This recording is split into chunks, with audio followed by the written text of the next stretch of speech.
नमो अर्हन्ताय नमो सिद्धाणं नमो आयर्याणं नमो उवधायाय नमो सव्वसाहुरम्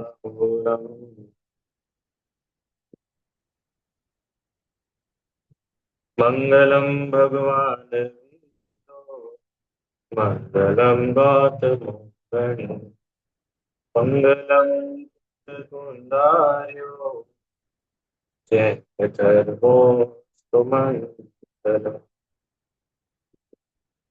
भक्तामर प्रणतमालिमणिप्रभाणा द्योतकं दलितपापतमोकृतानम् सम्यक् प्रणम्य जिनपादयुगं सुगाता स्वालम्बनं भवजले पततां जना यः संस्तुतः सकलवाङ्मय तत्त्वबोधा सुधूतबुद्धिपटुभिः सुरलोकनाथे स्तोत्रे जगत्त्रयचित्तहरेरुदारे घोषे किलाहमपि तं प्रथमं जेन्द्रम्।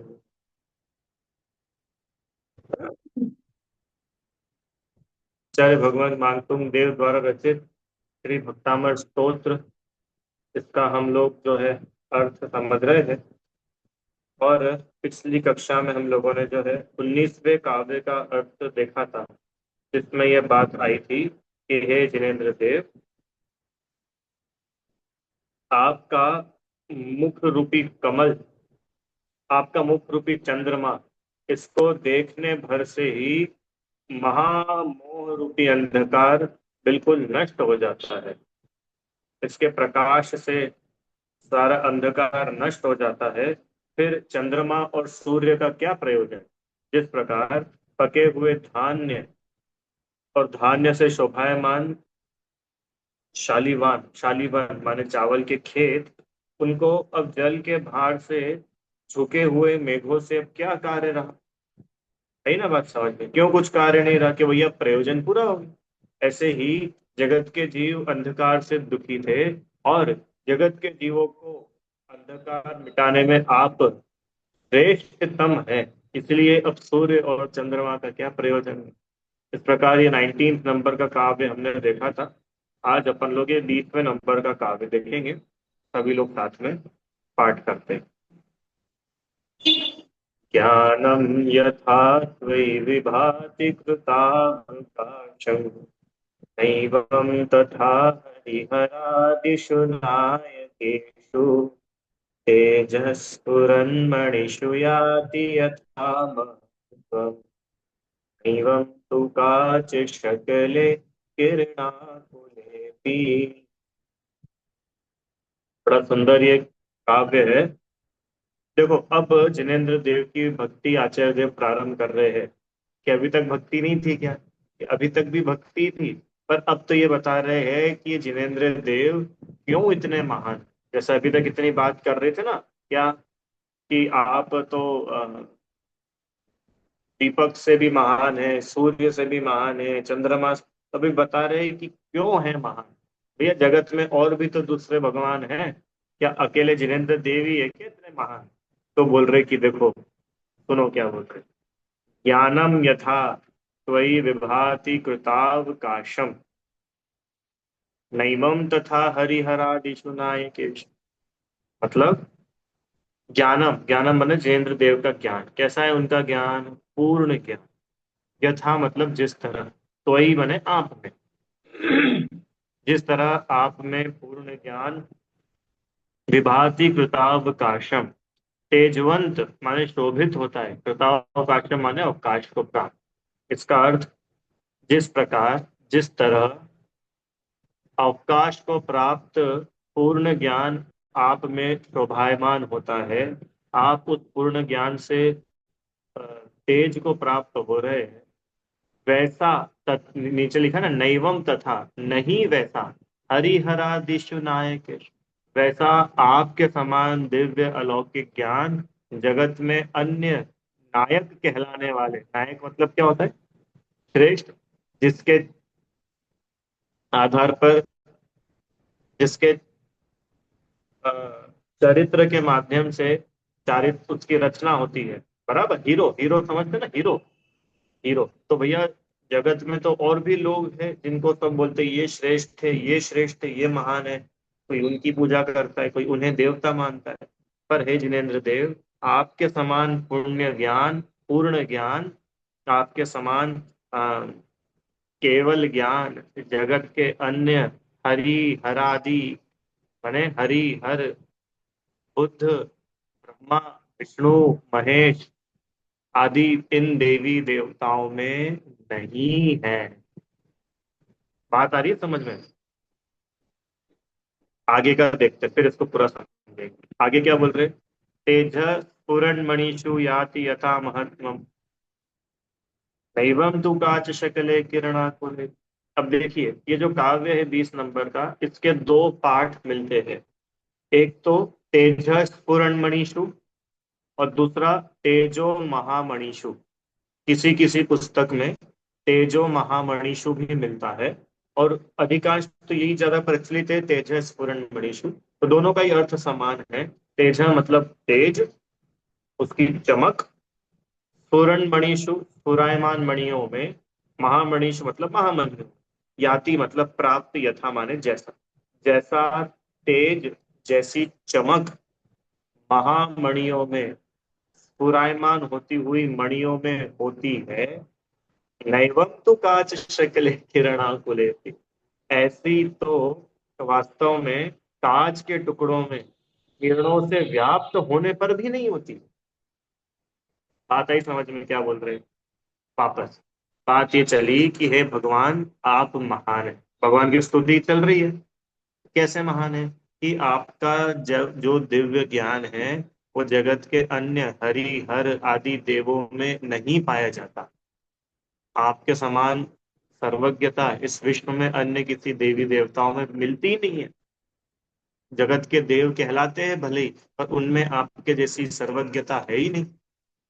फिर आगे उदाहरण दिया, जिस प्रकार मणियां देखी आप लोगों ने, मणि, मणि देखी रियल में? रियल में तो नहीं देखी होगी ना। अभी भी जो आती है ना ये डायमंड वगैरह आराम, ये भी बिल्कुल असली वाले नहीं आते। पहले के जमानों में, और इनफैक्ट अभी भी, जो बिल्कुल रियल डायमंड या रियल मणियां होती है, मणि मतलब समझ लो, ये देखो, ये फोटो देखो, क्या बात, ये फोटो दिख रहा है, इसमें ही नीचे दिख रही है डायमंड, बिल्कुल चमकते हैं। तो इनकी ऐसी खासियत होती है, जो रियल डायमंड होते हैं ना, रियल, वो दिन में तो चमकते ही चमकते हैं। बंद कमरा हो, रात्रि का बिल्कुल अंधेरा, घुप अंधेरा हो, उसमें भी वो हीरा चमकता है। वो हीरे को चमकने के लिए किसी लाइट की या किसी सूरज की जरूरत नहीं पड़ती। ये होती है वो असली हीरे की पहचान। और अब उसकी उन्होंने काय से तुलना करी? वो हीरे की तुलना करी कि जिस प्रकार ये जो अपने ही तेज से सुरायमान, सुरायमान मतलब बिल्कुल चमक रहा है, उसका तेज फैल रहा है, उसके जैसा कांच के टुकड़ों में हो सकता है क्या? वो कांच के टुकड़े कहाँ? राजा भोज, और कहाँ गंगू तेली। अरे कहाँ वो हीरा जिसको किसी की जरूरत ही नहीं है, जो अपने आप से ही बिल्कुल चमक रहा है, और कहाँ वो कांच के टुकड़े जो खुद से तो चमकते ही नहीं है, और उनमें भी कभी सूरज की कोई किरणें पड़े तो थोड़े बहुत शाइन करते हैं। और वो शाइन भी क्या करते हैं, उनकी शाइन और हीरे की तरह चमक, इनकी कोई कंपैरिजन है? क्या बात करें उसकी। ऐसा सुनते हैं, मैंने तो देखा नहीं। यहाँ इंदौर में सर सेठ हुकुमचंद जी थे, सभी लोगों ने शायद नाम सुना होगा। मैंने बहुत बड़े सेठ थे यहाँ इंदौर के, इंदौर के क्या पूरे भारत के, और भारत के क्या पूरे विश्व में उनका नाम था। आज भी वहाँ ब्रिटेन के फॉरेन एक्सचेंज में उनकी तस्वीरें लगी हुई है। वो सर सेठ की उपाधि उनको ब्रिटिशर्स ने दी थी उस समय। तो वो बताते हैं कि वो सेठ जी की जो पत्नी थी ना, सेठानी, वो ऐसा हार पहनती थी ऐसा हार पहनती थी कि वो हार की चमक इंदौर में किलोमीटरों दूर तक कोई खड़ा हो तो उसको भी उसकी चमक दिख जाती थी कि अरे ये सेठानी जी यहाँ खड़ी है, उनका हार ऐसा चमकता। मतलब अब जो असली चीज, अब उसकी कंपैरिजन इससे कर सकते हैं, कांच की वो आते हैं ना थोड़े, वो नकली वाली ज्वेलरी। अब बताओ क्या बोलते हैं उसको, है, एक बता दो, आप लिख के जो भी बोलते हैं, जो भी होता है। तब बताओ उसकी और ये असली की क्या कीमत है। इस सोने में भी होता है, एक तो असली सोना और बेंटेक्स। यहाँ सोने की बात नहीं चल रही, यहाँ तो हीरा जो खुद से ही चमकता है, वो हीरा कहाँ, और कहाँ वो कांच के टुकड़े। कौन से कांच के टुकड़े, ये जो कांच के टुकड़ों का सा नग बना करके कुछ ज्वेलरी बना दी, कुछ ऑर्नामेंट बना दी, imitation imitation jewellery, American diamond, ठीक है, अलग अलग जो नाम। अब बताओ इनकी क्या, इनके सामने क्या बिसात है। आई बात समझ में। ऐसे बोल रहे हैं कि हे जिनेंद्र देव, कहाँ आपकी सर्वज्ञता, कहाँ आपका पूर्ण ज्ञान, और कहाँ जगत में दूसरे हरि हर आदि देव, क्या उनकी और आपकी क्या तुलना करें। आई बात समझ में, देखो क्या लिखे। हे नाथ, अवकाश प्राप्त ज्ञान की जैसी दीप्ति आप में है, वैसे ज्ञान की दीप्ति हरि हर आदि देवों में नहीं है। जैसा तेज महामणियों में होता है, वैसा तेज सूर्य की किरणों से व्याप्त कांच के टुकड़ों में नहीं होता। आ रही क्या बात समझ में। हम्म?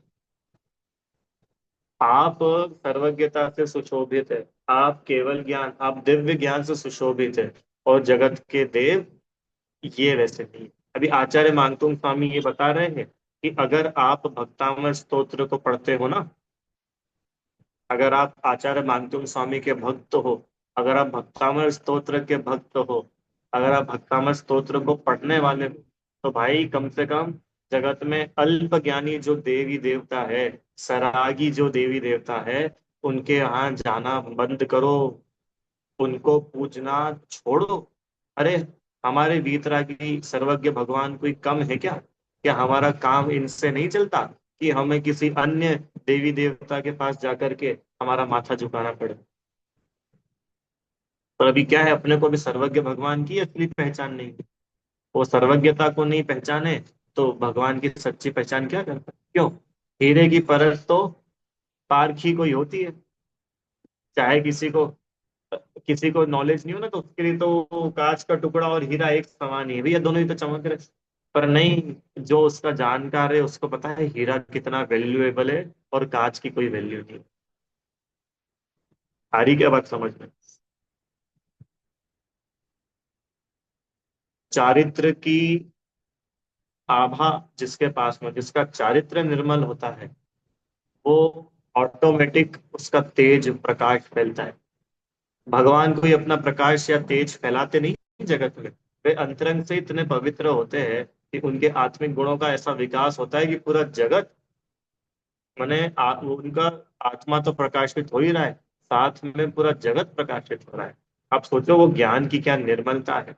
अरे जगत में इ- इतना अज्ञान है, अज्ञान मतलब अल्प ज्ञान। जो डॉक्टर हो, वो डॉक्टर इंजीनियरिंग का ज्ञान नहीं है, इंजीनियर हो तो उसको अकाउंटेंसी का ज्ञान नहीं है, क्यों? सिविल इंजीनियर को सॉफ्टवेयर इंजीनियरिंग का ज्ञान नहीं है।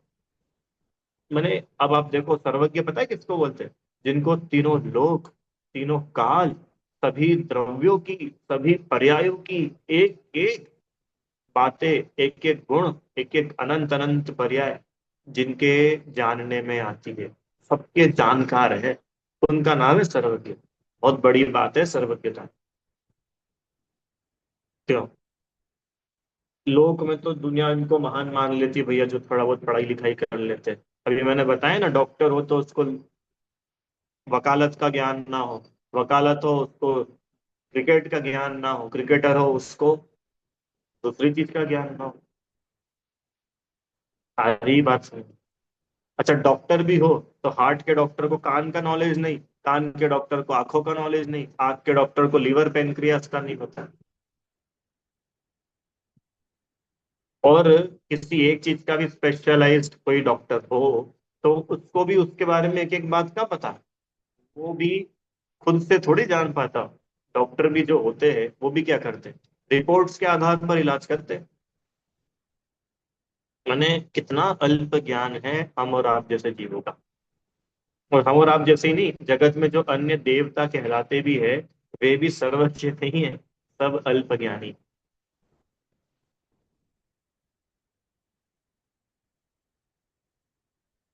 इसीलिए ये अपन लोगों के लिए बहुत जरूरी है क्या, चाहे किसी को भगवान नहीं मानो, भगवान मतलब सुपीरियर, भगवान मतलब सर्वोत्कृष्ट, भगवान मतलब जो बिल्कुल परम पद में स्थित हो, वे परमेष्ठी। भगवान का दर्जा बहुत ऊंचा है। हर किसी में भगवान पने की स्थापना नहीं करना। ये आचार्य मानतुम स्वामी बता रहे किनको, हम भक्तामर के पाठ करने वाले लोगों को। अच्छा बताओ, अपन सब लोग भक्तामर जी का पाठ करते हैं कि नहीं करते हैं? करते हैं ना? कितना करते, मतलब सच में पिछले इन 1000-1500 वर्षों में शायद ही कोई ऐसा स्तोत्र होगा जो भक्तामर जी जितना फेमस हुआ हो। चाहे दिगंबर संप्रदाय हो, चाहे श्वेतांबर हो, सभी के अलग अलग सेक्ट है। मूर्ति पूजक हो कि स्थानक वासी हो, मंदिर मार्गी हो, तेरापंथी हो, जो भी हो, सभी जगह पर समान रूप से इस भक्तामय स्तोत्र को पढ़ाया जाता है, इसका पाठ किया जाता है। तो क्यों किया जाता है, कभी सोचा है अपन ने? इस स्तोत्र को क्यों इतना ज्यादा लोग पूजते हैं, मानते हैं? क्योंकि जिनेन्द्र देव की बहुत गजब की स्तुति आचार्य देव ने करी यहाँ पर। मैं तो ये बोल रहा था कि हम में से शायद ही कोई ऐसा होगा जो इस भक्तामृत स्तोत्र का भगत ना हो, जो आचार्य मांगतुंग स्वामी का भगत ना हो। और वो आचार्य देव ये बोल रहे हैं कि जगत के अन्य हरि हर आदि देवों में वो बात ही नहीं है जो आप में बात है। हाँ, कहाँ कांच के टुकड़े और कहाँ हीरा, कोई है कंपैरिजन? इसके लिए भैया किसी का अपमान नहीं है, पर अपने को ये जानकारी बिल्कुल व्यवस्थित होनी चाहिए कि भगवान का लक्षण क्या है। कोई अल्प ज्ञानी जीव भगवान कैसे बन सकता है? हम्म, पढ़ते अपन, जिसने राग द्वेष काम आदिक जीते सब जग जान लिया, सब जीवों को मोक्ष मार्ग का निष्प्रह हो उपदेश दिया, बुद्ध वीर जिन हरि हर ब्रह्मा, या उसको स्वाधीन को। नाम आपके, गुण हमारे हैं, ये गुण हो उनमें बस। नाम की थोड़ी पूजा हो रही है। क्यों? आदिनाथ भगवान का नाम आदिनाथ है इसलिए उनकी पूजा करते हैं अपन। और पारसनाथ भगवान का नाम पारसनाथ है इसलिए करते हैं। क्यों? और शांतिनाथ भगवान, आज कल्याणक है ना शांतिनाथ भगवान, तो शांतिनाथ भगवान का नाम शांतिनाथ है इसलिए उनकी पूजा करते हैं क्या? ये नाम की कोई पूजा थोड़ी है। बात आ रही है क्या समझ में? और हम पूजा है गुणों की। भगवान की स्तुति किस आधार पर कर रहे हैं कि भगवान जगत में जो सबसे श्रेष्ठ, सबसे बढ़िया गुण जो है, वो गुण आप में पाए जाते हैं। क्या है वो गुण? वो गुण है वीतरागता, वो गुण है सर्वज्ञता, वो है सब जीवों को मोक्ष मार्ग का निष्प्रय होकर के उपदेश दिया, हितोपदेशी। नाम कि चाहे बुद्ध, वीर, हरि, हर, ब्रह्मा, विष्णु, महेश, गणेश, कृष्ण, महादेव, तुमको जो नाम बोलना है नाम बोलो, नो प्रॉब्लम, पर गुण तो उनमें हो। मैं आपको कुछ कथाएं सुनाता हूँ, मेरी बनाई हुई कथा नहीं है, उन्हीं के मतलब इतर अन्य मतों में जो कथाएं चलती है, उन्हीं की मैं कुछ कथाएं आपको बताता हूँ। और हम ये निर्णय करेंगे कि जो जीव स्वयं ही सब कुछ नहीं जानता हो, वह भगवान कैसे हो सकता है। ठीक है, दो तीन कुछ कथाएं हैं, बताते हैं आपको। एक कथा आप लोगों ने सुनी है भस्मासुर की? भस्मासुर की कथा। भस्मासुर का नाम ओरिजिनल में भस्मासुर नहीं था, पर उनको जो शिव जी थे ना, शिव जी उनसे प्रसन्न हो गए थे। और प्रसन्न हो गए थे तो बोले, मांगो भैया वरदान, क्या मांगना चाहते हो? तो उन्होंने ये बोला कि मेरे को आप ऐसा वरदान दो कि मैं जिस किसी पर भी हाथ रखूं वो भस्म हो जाए। तो बोले ठीक है भैया, तथास्तु। अब ये जो भस्मासुर जो है, ये पार्वती के ऊपर मोहित हो गए। पार्वती कौन? शिव जी की पत्नी, बराबर। अब वो शिव जी की पत्नी के ऊपर मोहित हो गए, तो शिव जी उनके पास गए। क्यों? कि भैया तुम ऐसा कैसे कर रहे हो, वो तो हमारी पत्नी है, आप खबरदार जो हमारी पत्नी को आग उठाकर भी देखा। पूरी कथा। और वो भस्मासुर बोले नहीं, हम चाहिए तो यही चाहिए। और वो भस्मासुर भागे शिव जी के पीछे, और वो अपनी जान बचा बचा कर भागे। क्यों? कि ये मेरे ऊपर हाथ झड़ देगा तो मैं ही खत्म हो जाऊंगा। अब ये कथा कोई अपन ने तो नहीं बनाई, उन्हीं के शास्त्रों में ना ऐसी कथा आप लोगों ने भी सबने सुनी होगी।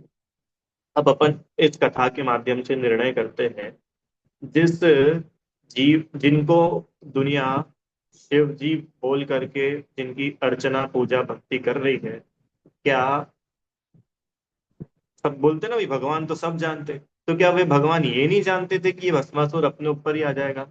ये भस्मासुर अपनी पार्वती जो पत्नी है उस पर ही अट्रैक्ट हो जाएगा भविष्य में, तब क्या होगा? माने इन कथाओं से ही सिद्धि होती है कि वे अल्प ज्ञानी थे। और अल्प ज्ञानी जीव भगवान कैसे हो सकता है? अरे मैं भी अल्प ज्ञानी हूँ, तो मेरे भगवान भी अल्प ज्ञानी, तो फिर वो मेरे भगवान कैसे? आई क्या बात समझ में? ये एक इंस्टेंट इंसिडेंट बताया, एक और बात सुनो। इन्हीं शिव जी के जीवन से एक कथा है ना, कि भाई शिव जी कहीं बाहर गए हुए थे, और उनकी वाइफ जो है पद्मावती नहीं, क्या पार्वती, वे पार्वती नहा रही थी। और नहा रही थी और उनका जो मैल निकला नहा करके, उस मैल से ही उनके पुत्र ने जन्म ले लिया। ठीक है। अब वो पुत्र तो घर में था, बढ़िया खेल रहा था।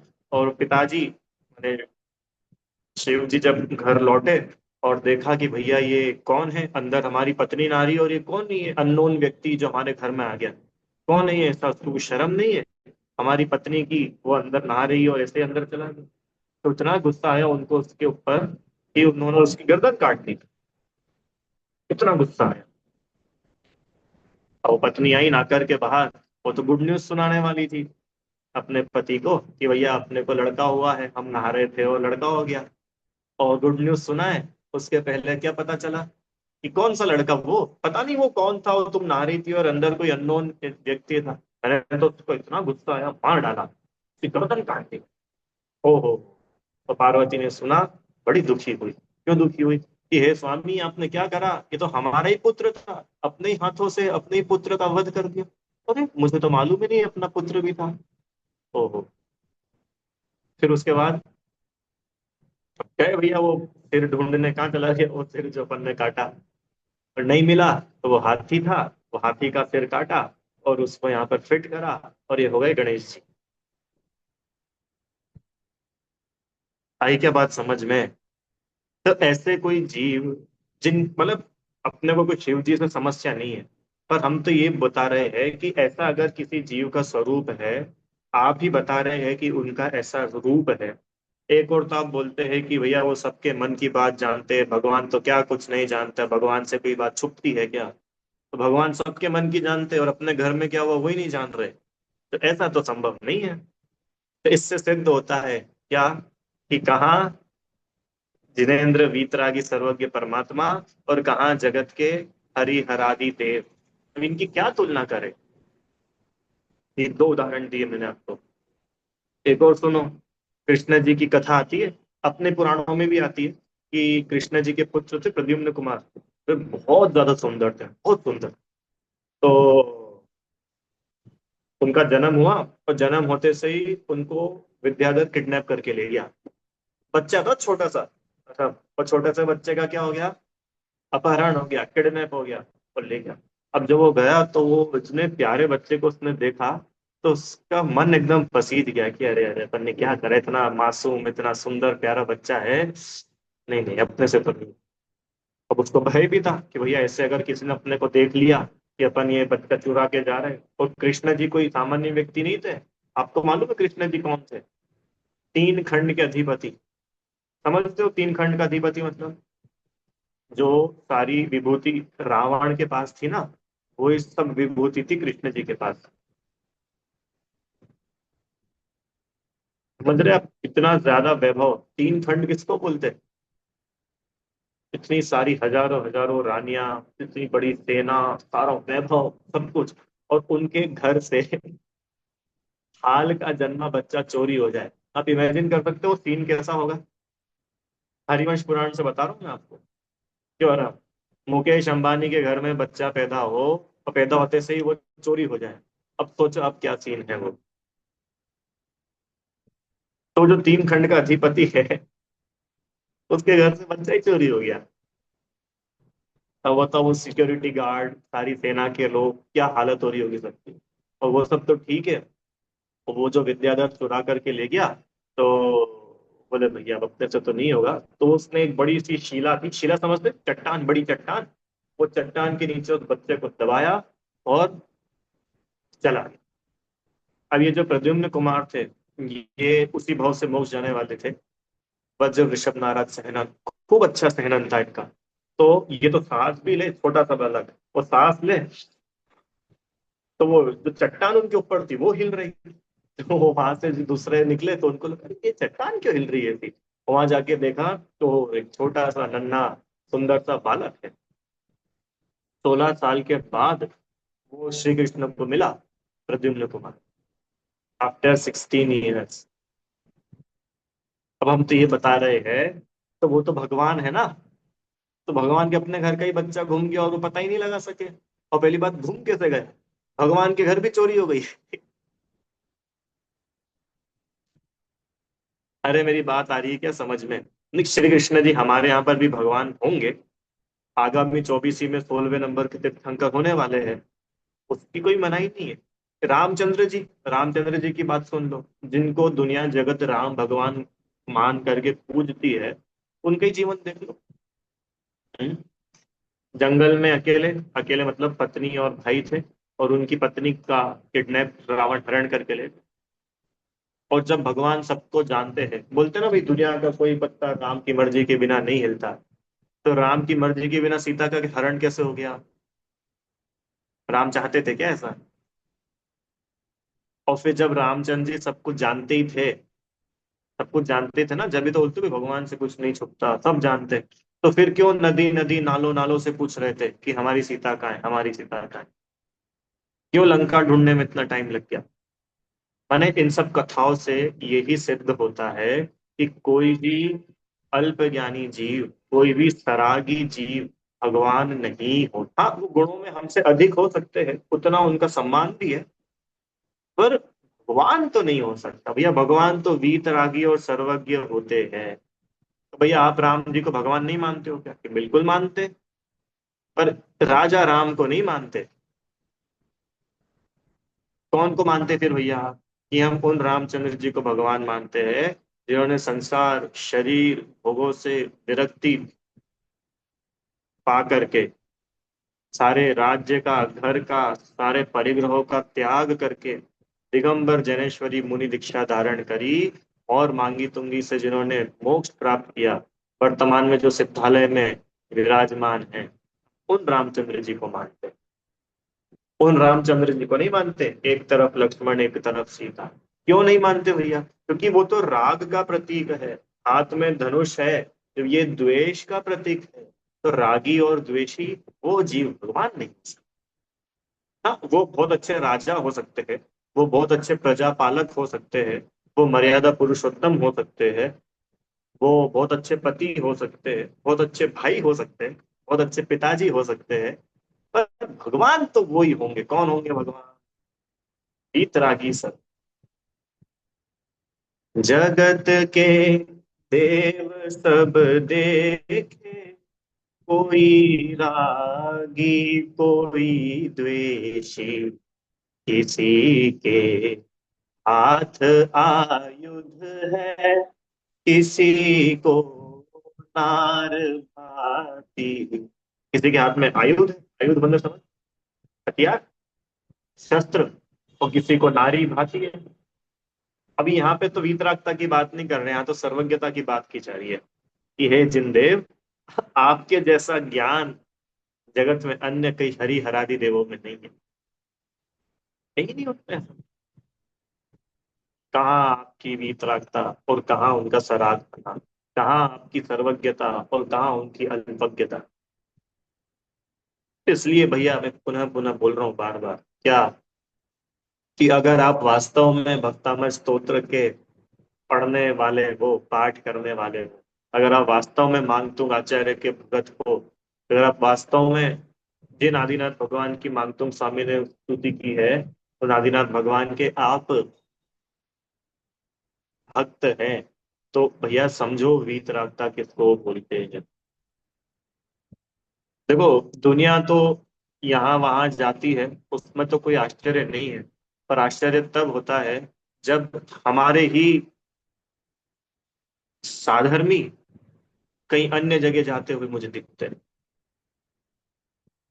मैंने ये तो ये बात हो गई कि हमको सबसे श्रेष्ठ मार्ग मिला और हमको उसकी वैल्यू नहीं आ रही और हम कहीं और जा रहे हैं।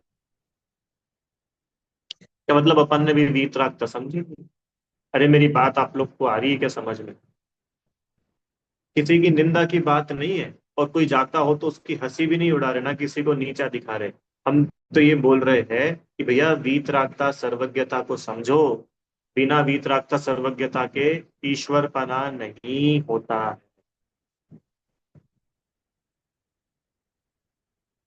अपन भी जब भगवान बनेंगे तो ऐसे ही वीतरागी सर्वज्ञ बनेंगे, रागी द्वेषी नहीं बनेंगे। और अपन क्या, जो आज तक अरिहंत हुए हैं, उन सब ने इसी वीतरागता सर्वज्ञता को पाया है, तो वे अरिहंत हुए हैं। ऐसे कोई अरहंत सिद्ध नहीं हो जाता। आ रही है क्या बात समझ में? हम्म। देखो भगवान का ज्ञान कितना गजब का है। एक बूंद अनछने पानी में असंख्यातों जीव होते हैं, ये भगवान ने बताया अपने केवल ज्ञान। आज सारे साइंटिस्ट नहीं ढूंढ पा रहे, ढूंढ भी नहीं पाएंगे, क्योंकि असंख्यात तक पहुंच ही नहीं सकता मतिष्ठुत ज्ञान, क्या ढूंढेंगे। पहले जो दुनिया नहीं मानती थी, अब दुनिया मानने लग गई, क्यों? अच्छा, पहले तो जीव ही नहीं मानते थे ना। पहले दुनिया तो पेड़ को भी जीव नहीं मानती थी, पानी को जीव नहीं मानते थे। और अब कि नहीं भैया, वो पेड़ में भी फीलिंग्स होती है। साइंस हमेशा डेवलपिंग रहता है, डेवलपिंग स्टेज में रहता है, हमेशा उसमें कुछ ना कुछ तरक्की होती रहती है। नए नए इंस्ट्रूमेंट्स आते हैं, नए नए टूल्स आते हैं, नई नई टेक्नोलॉजीज आती है। तो साइंस में आज कुछ स्टेटमेंट है, अभी कोई नई टेक्नोलॉजी आ जाएगी, कल वो स्टेटमेंट बदल जाएगा, राइट? पर सर्वज्ञ भगवान ने आज नहीं, महावीर भगवान ने आज से 2500 साल पहले जो बता दिया था, वो बातें सब की सब बिल्कुल जैसी है वैसी की वैसी। और आपको अगर थोड़ा बहुत सर्वज्ञता का नमूना देखना हो ना, तो करणान योग के ग्रंथों को एक बार उठा के पन्ने ही पलट लेना, समझ में आ जाएगा सर्वज्ञता किसको बोलते हैं। जीव के एक एक सूक्ष्म भाव सब लिखे उनने, एक एक गुण स्थान में क्या क्या भाव, कैसे कैसे जीव, नरक का वर्णन, स्वर्गों का वर्णन, मध्यलोक, जम्बू द्वीप, द्वीप, समुद्र, सुमेरु, एक एक वर्णन आप पढ़ लो। ग्रह, नक्षत्र, तारे, सूर्य, चंद्र, विमान, सारा वर्णन पढ़ के देख लो आप, पूरा करना नहीं हो। हम्म। किन किन जीवों की कैसी कैसी अवस्थाएं होती है, पंचम काल में क्या होता है, क्या क्या मनुष्यों का कैसा शरीर होता है, कैसी अवगाहना होती है, क्या आयु होती है, सब कुछ उसमें लिखा। आप पढ़ो तो आपको आश्चर्य हो, क्या ये हो, क्या होती है सरोवर। एक ग्रंथ है, आप लोगों ने नाम सुना होगा, सिरी भूवलय, सुना है क्या नाम? सिरी भूवलय। हाँ। तो वो ग्रंथ तो किन्होंने, क्या नाम है आचार्य का? किसी को नाम ध्यान आ रहा हो बता देना। तो आचार्य देव ने उस ग्रंथ की रचना करी। और कैसा है मालूम वो ग्रंथ? अगर सुना है तुमने उस ग्रंथ के बारे में? सिरी भूवलय नाम है। वो ग्रंथ ऐसा है, उसमें अ आ इ ई क ख ग घ कुछ भी नहीं लिखे हैं। उसमें क्या लिखे हैं? उसमें लिखे नंबर्स, कोड्स, कोड्स बोलते हैं ना, कोड्स लिखे उसमें। और उसमें कुमुदेंदु, आचार्य कुमुदेन्दु नाम है उनका। उन्होंने ये सिरी बुक वाले कन्नड़ भाषा का ग्रंथ है ये। इतना गजब का ग्रंथ है, इतना गजब का। माने उस ग्रंथ पे आज दुनिया के बड़े बड़े रिसर्चर्स, स्कॉलर्स, साइंटिस्ट रिसर्च कर रहे हैं कि क्या लिख के गए। पता है वो ग्रंथ कैसा लिखा हुआ है? मालूम है किसी को कैसा लिखा है वो ग्रंथ? हाँ, देखो आपको दिखाऊं मैं, देखना है किस किस को देखना है भैया, हाथ खड़ा करना। देखना है? चलो आपको दिख, अभी हम आपको आचार्य देव बता रहे, सर्वज्ञ भगवान नहीं बता रहे।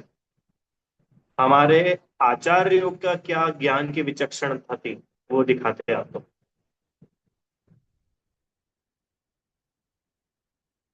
एक सेकंड, स्क्रीन शेयर करता हूँ।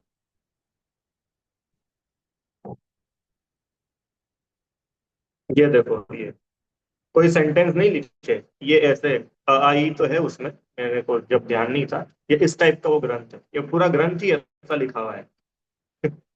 तो भैया अब इस ग्रंथ को कैसे पढ़ेंगे? कि इतना गजब है ये ग्रंथ। इसको, ये अलग अलग कोड्स बनाए उन्होंने, कोड समझते हैं ना, जैसे कोडिंग वगैरह होती है सॉफ्टवेयर कंप्यूटर में। आप इसको ऐसा पढ़ोगे तो रामायण चल रही है, ऐसा पढ़ोगे तो महाभारत चल रही है, ऐसा पढ़ोगे तो श्रावकाचार चल रहा है, ऐसा पढ़ोगे तो समय सार चल रहा है। ये विचक्षणता, आ रही बात समझ में? ये है सर्वज्ञता का एक सैंपल। और ये कोई सर्वज्ञ नहीं थे जिन्होंने इस ग्रंथ की रचना करी, वे आप और हम जैसे मतिश्रुत ज्ञानी ही थे, और सर्वज्ञ भगवान के उपासक थे। ये तो एक ग्रंथ बता रहा हूं मैं आपको। अब कर्णानुयोग देखो, जैन गणित, जैन गणित के जैसा, ये जो लॉग लॉग थ्योरी है ना, लॉग थ्योरी, और हम पढ़िए लॉग थ्योरी, मैथ्स में होती है ना लॉग। ये आचार्य देव ने हजारों हजारों वर्षों पहले लिख दी है, नेमिचंद्र आचार्य ने, गोमट सार जी में। इतने सारे मैथ्स के फॉर्मूलाज उसमें आपको मिल जाएंगे, सेट थ्योरी मिल जाएगी, जीरो का मिला जीरो, जीरो मिल जाएगा। क्या नहीं है। बस बात इतनी है कि हमको सर्वज्ञ भगवान की श्रद्धा नहीं है, हमको जगत के बाकी जीवों की तो पूरी पूरी श्रद्धा है। आ रही क्या बात समझ? आचार्य समंत भद्र मुनिराज का नाम सुना है? समंत भद्र स्वामी, जिन्होंने रत्नकरण श्रावकाचार्य जी, स्वयंभू स्तोत्र, अनेकों अनेकों ग्रंथ, उन आचार्य देव ने एक ग्रंथ की रचना करी। इसका नाम है गंध हस्ती महाभाष्य। वो ग्रंथ तत्वार्थ सूत्र के ऊपर टीका के रूप में है, ऐसा कहते हैं। और अब वो ग्रंथ उपलब्ध नहीं है, पर जिस समय वो उपलब्ध था तो उस ग्रंथ के बारे में जो जानकारी मिलती है, अभी वर्तमान में वो कहीं मिल नहीं रहा है, और जारी है, कभी मिल जाए। उस ग्रंथ में क्या लिखा है पता है आपको? चिड़ियाओं की भाषा कैसे समझी जाए, कि चिड़ियाओं की चू चू चे चे पे पे, चिड़ियाएं चू चू चे चे पे पे में क्या बातें करती, वो लिख दिया उसमें। तिर्यंचों की भाषा, अब आप समझो उनका ज्ञान किस लेवल का होगा। कौन थे वो? सर्वज्ञ नहीं थे। सर्वज्ञ भगवान के उपासक थे, रत्नत्रयधारी दिगंबर मुनिराज समंत भद्र स्वामी, गंधहस्ती महाभाष्य। तो हम तो इतना बताना चाह रहे हैं कि जो अद्भुत दिव्य ज्ञान है जिनेन्द्र देव आपके पास में है, वो जगत के अन्य रागी द्वेषी सरागी देवी देवताओं में कहाँ है? अब हम तुमको इतनी बढ़िया वैल्यू की चीज बता रहे हैं, और तुम इसको छोड़ करके यहाँ कहीं और जाओ, तो बताओ ये अपना भाग्य नहीं है, दुर्भाग्य नहीं है? क्यों? इसलिए भैया, वीतरागता और सर्वज्ञता की बहुत बहुत महिमा अपने अंदर होनी चाहिए। एक्चुअल में क्या है, हमने अभी वीतरागता और सर्वज्ञता को समझा नहीं ना, इसलिए अपने को जगत में चाहे जो अच्छा लग जाता है, चाहे किसी पर अपन रीझ जाते हैं, चाहे किसी के प्रति अपने अंदर में श्रद्धा पैदा हो जाती है। तो एक बार सच्ची ईमानदारी से अपना को वीतरागता और सर्वज्ञता को समझना चाहिए। वीतरागता बहुत बड़ी बात है। जगत में इतने बड़े बड़े सन्यासी हुए, जगत में बहुत लोग हुए, पर वे पूर्ण वीतरागी नहीं हो सके। देखो, आज दुनिया सच में आश्चर्य करती है। जहाँ सर्दी हो, गर्मी हो, बरसात हो, और हमारा स्वेटर, शॉल, छाते के बिना काम नहीं होता हो, वहाँ दिगंबर मुनिराज बिल्कुल यथाजात रूप में विहार करते हैं। और ये तो हम पूज्यता का लक्षण बता ही नहीं रहे। पूज्यता का लक्षण तो वो उनकी अंतरंग की वीतरागता, उनका रत्नत्रय है। पर आप समझिए कि वो वीतरागता क्या जोरदार होगी अंतरंग की। हाँ, इसके लिए वास्तव में वीतरागता, सर्वज्ञता, इसका अपने को बहुत स्टडी करनी चाहिए, बहुत स्टडी करनी चाहिए।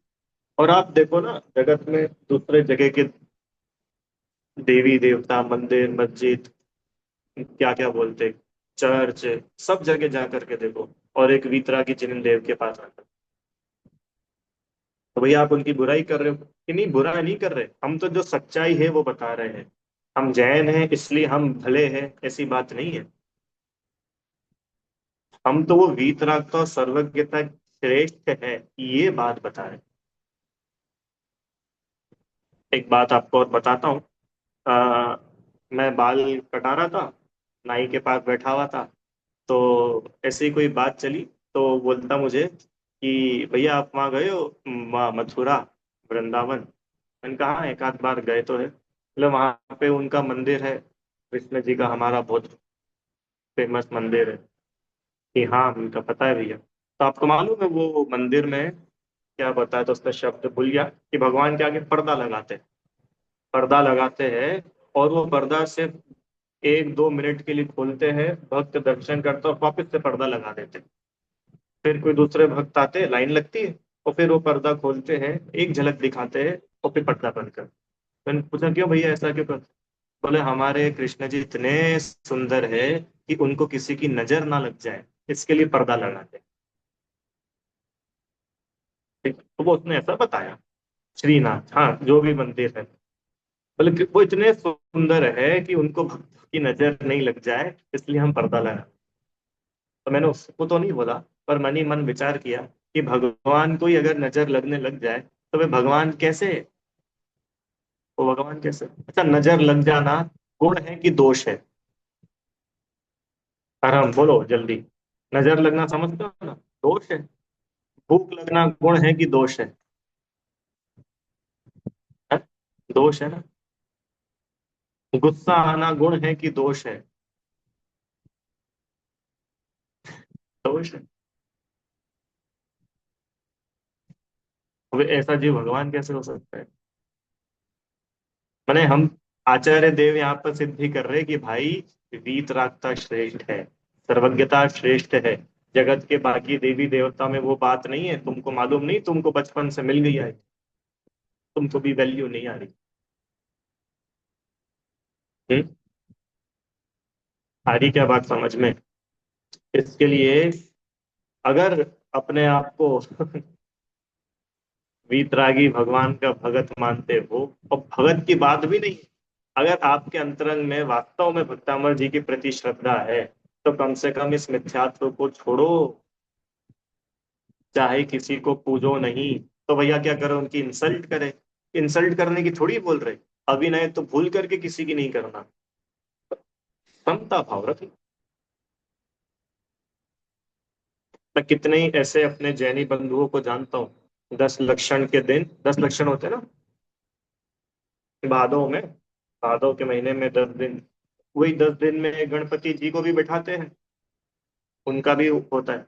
बने व्यक्ति मंदिर जाए नहीं जाए, उसके घर में गणेश जी विराजमान होते हैं। मेरे को इतना आश्चर्य होता है इनका, देखो जीव को, जिसको जैन कुल भी मिला, इसको वीतरागी सर्वज्ञ भगवान मिले, और उसको वीतरागता नहीं सुहारी। इसका इसका नाम है, कछु सुधि बुद्धि नाही रही है, मिथ्यामति छाए रही। कुछ सुधबुद्धि नहीं, ऐसा मिथ्यात्व छाया हुआ है। इसलिए भैया, वास्तव में वीतरागता, सर्वज्ञता, इसका स्वरूप अपन सभी लोग समझे। क्यों समझे? इसीलिए समझे कि बिना वीतरागता सर्वज्ञता के पूज्यता नहीं होती। तो आप ही मुझे बताओ, वीतरागता श्रेष्ठ है कि राग द्वेष पना श्रेष्ठ है? बोलो। वीतरागता श्रेष्ठ है ना? सर्वज्ञता श्रेष्ठ है कि अल्पज्ञता श्रेष्ठ है?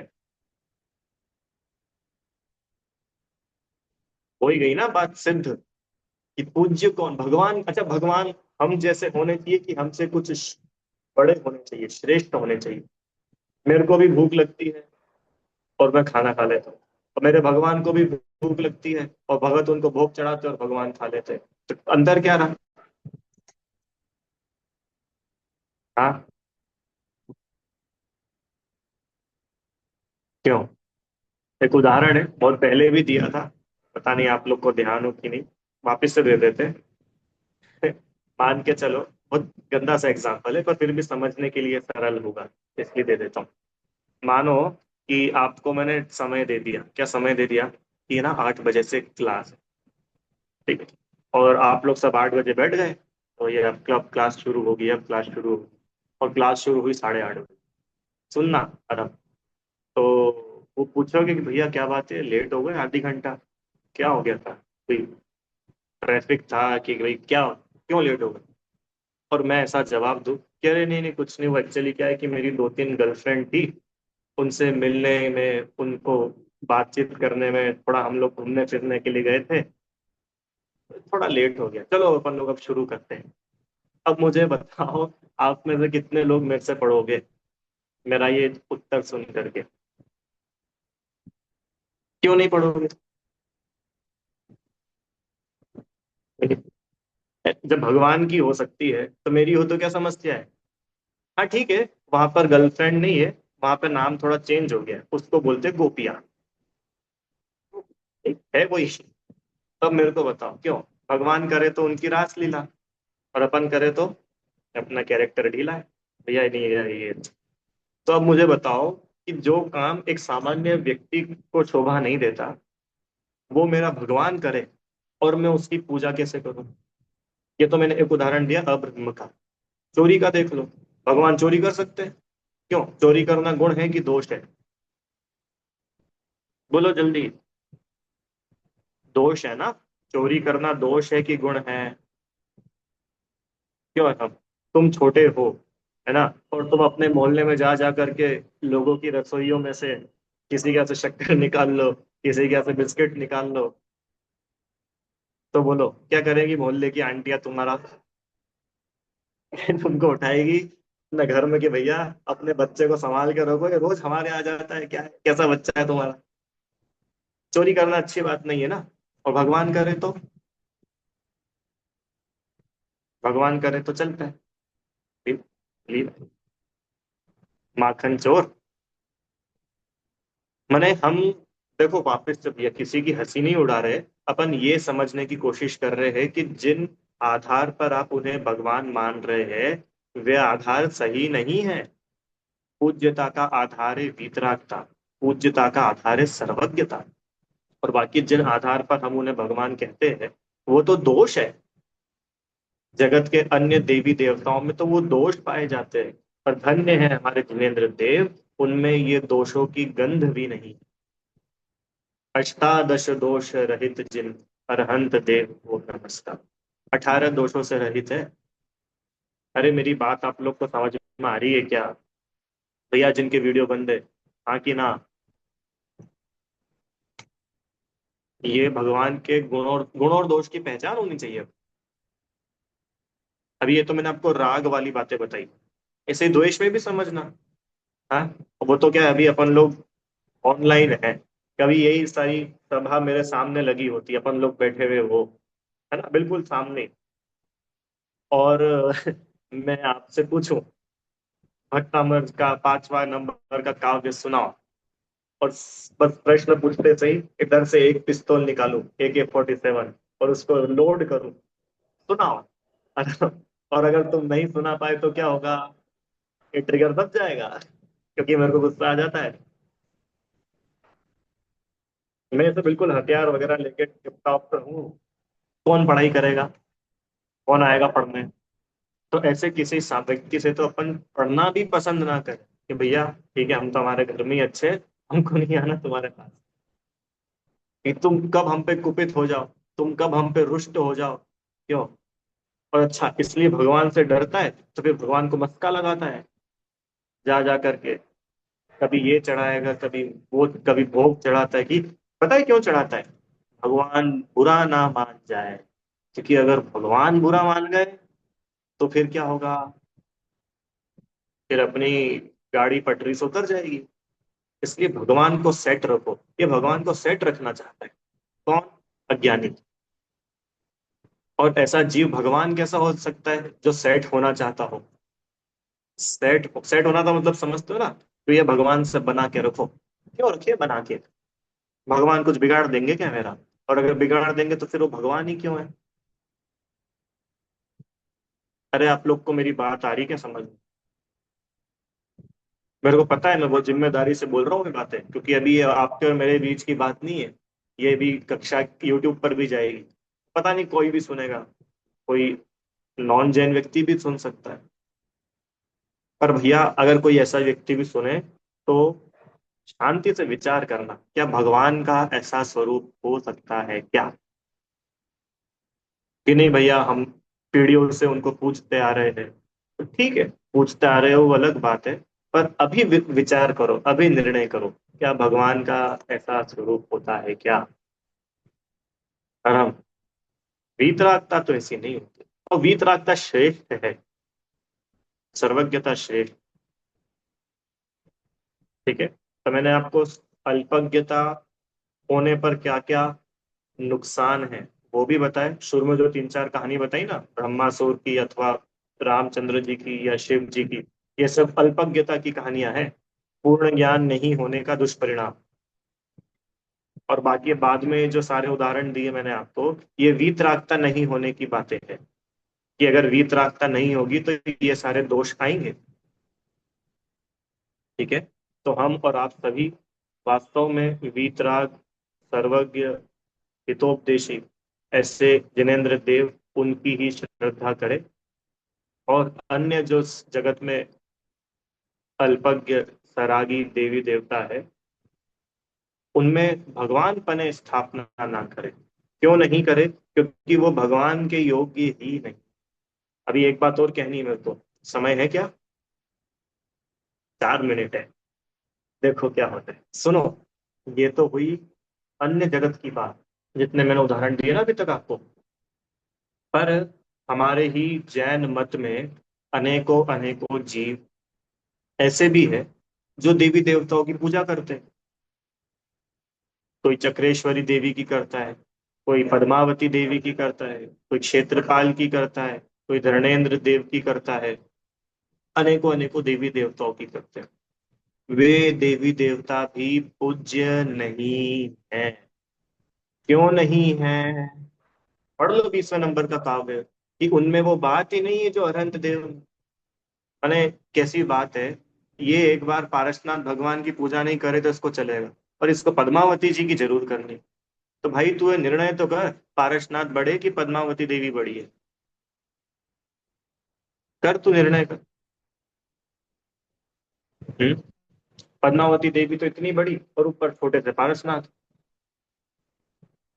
तो भाई तू विचार तो कर कि तू क्या कर रहा है। बस अपने पांच इंद्री के विषय भोगों की पूर्ति के लिए तूने वीतरागता का दामन छोड़ दिया।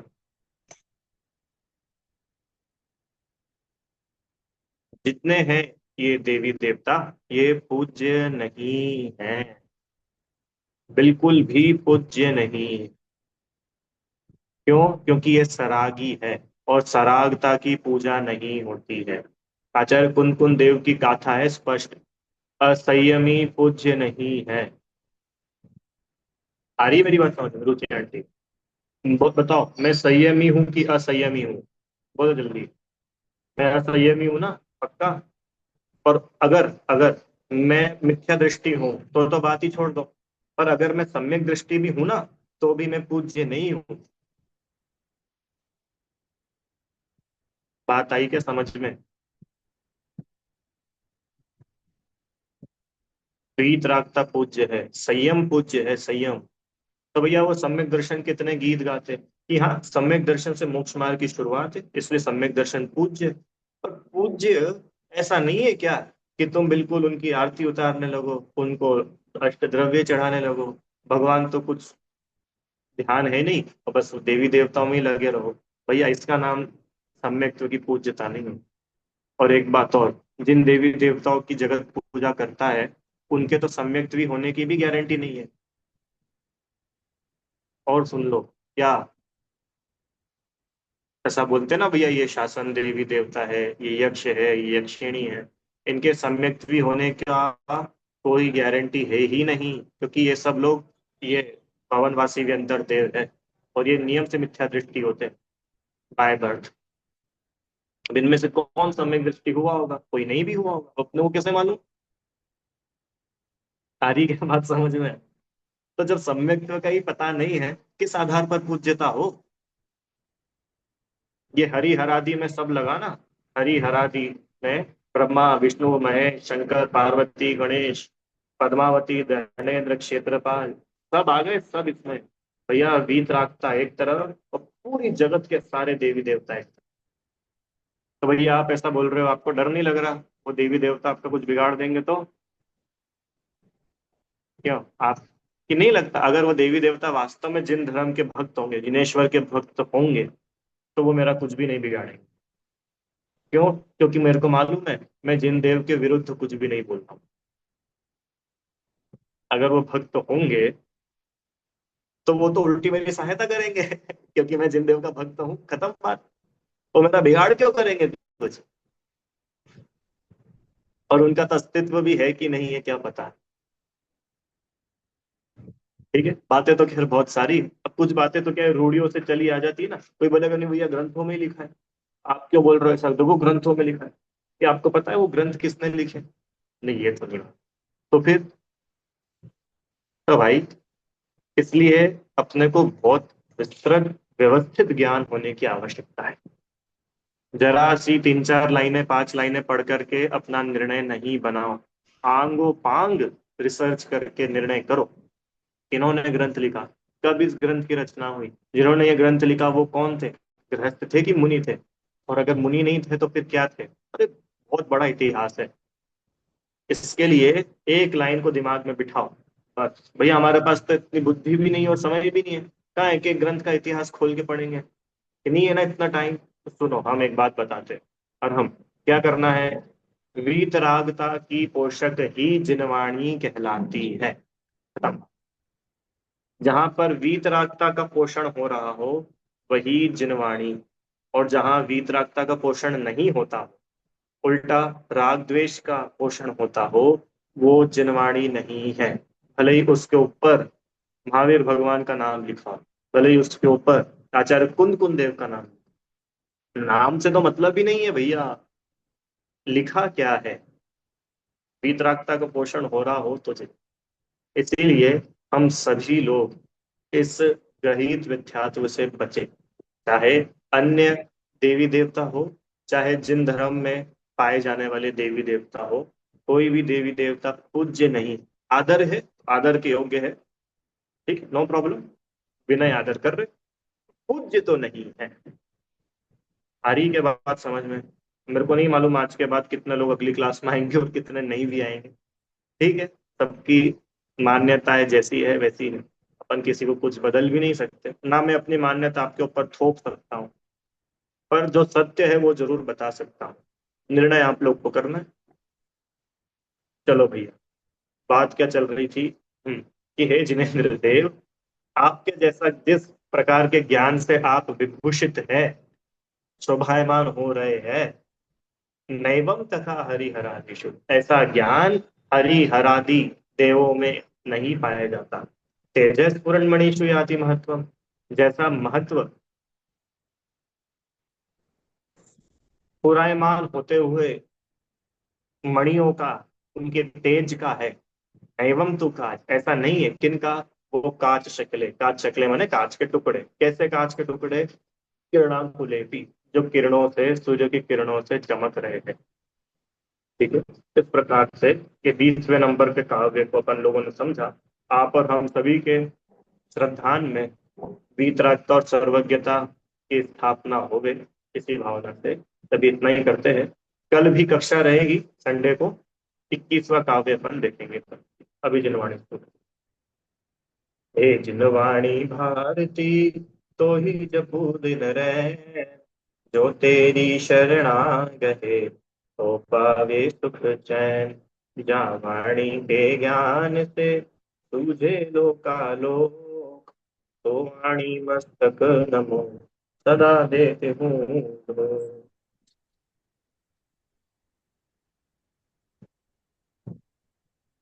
जय जिनेन्द्र।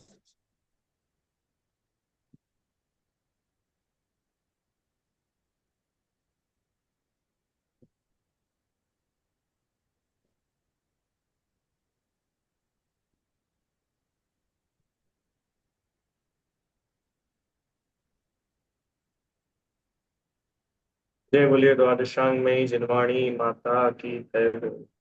महान जैन धर्म की जय। जय जय जिनेन्द्र। सबको जय जिने। जय जिनेन्द्र।